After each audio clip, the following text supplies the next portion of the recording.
Ladies and gentlemen, welcome back to Triple Feature, another rant for you. This time about a movie called Tokyo Story, which I've heard about nonstop from the Criterion people. Look, I want to be able to like all the movies I'm supposed to like. There's certain movies that I feel like as a cinephile, if you want to call it that, that you're supposed to love. And there's certain movies they lay out that like, these are the best movies you're supposed to like, right? You're supposed to like Godfather. You're supposed to like Citizen Kane.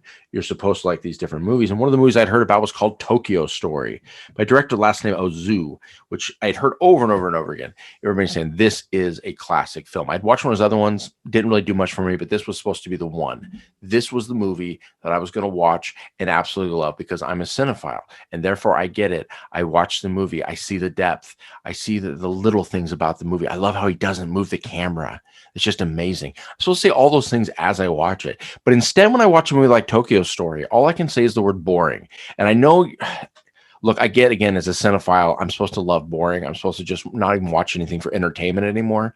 But this movie is a melodrama, and it's about basically two old parents that come back to visit their family, and they're like trying to spend time, and family's important, but everyone's so busy and they can't. But here's my main issue with this movie. Number one, are the two old parents who really aren't that old, they're in their 60s, are they special? Because anybody who's seen this, I can't quite tell the way they act and talk to each other, especially the father, grins like an idiot the entire film at everybody. I don't know how anybody takes this man serious. He's out drinking with some buddies. He looks even stupider there. When he's talking to his wife and talking to everybody, he just grins and goes, the whole movie. It doesn't make any sense how he actually talks. And the mom just constantly goes like, well, they're busy. Let them do their thing. And it's just people going like, sorry, I don't have time for you. I've got to do other things. It's a whole movie. And I guess I'm supposed to be emotionally moved by the end, but I'm still not emotionally moved by the end when the dad comes in. And I'll give you a little spoiler. When the mom dies and the dad is there, I'm supposed to be emotionally moved, but he's still just grinning like an idiot. I don't think he even knows his wife is dead. I'm just being honest here. Look, I don't know if this is a cultural thing or what it was, but the other older characters weren't acting like this. And this character, they talk about the best part about him. They're also talking about like, he looks like a grinning idiot. He looks like he's nice all the time, but he was obviously an alcoholic too when he was younger.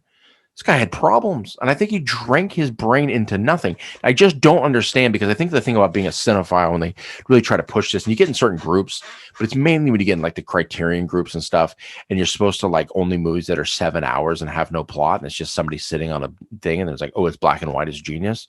Look, I'm for this for anybody else. I love the Criterion channel, and I like watching things that are classics, and I like watching stuff as different. You know, I'm not here for every Michael Bay film, every explosion. I'm not that guy.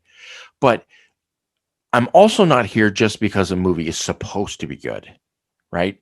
I also don't want to buy that. I don't want to like something because I'm supposed to like it in the end. Like, well, this is something I'm supposed to like because I'm smart about movies. Therefore, I get it. I've seen a few of these movies now, and this is a great example that I might watch it. I'm like, everyone's like, don't you just love how he doesn't move the camera? He just places the camera and lets the scene happen. You're like, congratulations. That's great. That's awesome. Doesn't make the movie entertaining. Doesn't make it well written. Doesn't make it well acted. Now, I admit when you watch something like this, and you watch like a Japanese film, or you're watching something like this, and it's different languages, it can be kind of tough at times to tell sometimes how good the acting is overall and that sort of thing, because you're reading his subtitles. But I can still see the dad grinning. I can still see his stupid face. So that doesn't change anything. I want to be able to feel the emotion at the end of this movie, but I also, like it or not, I understand this is art, but I also need to watch it and not want to fall asleep. I have to be engaged. And I understand, again, when you're talking about art, some people are going to be engaged in stuff and some people are not going to be engaged in stuff for different reasons. But I don't see a reason this movie specifically is considered what it is. Maybe I don't get it.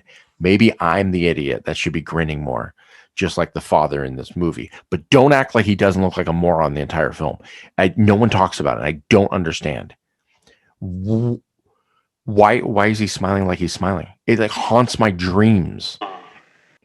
It absolutely haunts me of this kind of face. If I saw a guy smiling like this, I'd be like, okay, we got brain damage. He's special, or he's trying to touch my child. One of these three things is absolutely happening because he's selling me too much on being a nice guy. I don't trust him at all. And therefore, I don't trust his wife because she's married to this guy for so long. And I don't trust his kids because they were raised by this man. I just don't get it with Tokyo Story. I'd rather just watch another story. I don't understand these push of these certain films. I know they're considered absolute. Again, I don't understand. I don't get it. I don't get it. So I guess I can be kicked out of the group of were considered great films. But I don't accept it with Tokyo Story. So I don't think anybody is going to probably watch this. Anybody that doesn't actually watch these things, but sometimes doing these sort of things brings people out of the woodwork. So I may get a lot of hate for this one, but that's fine with it. Triple feature. It's what we do. We're out. Show me that smile.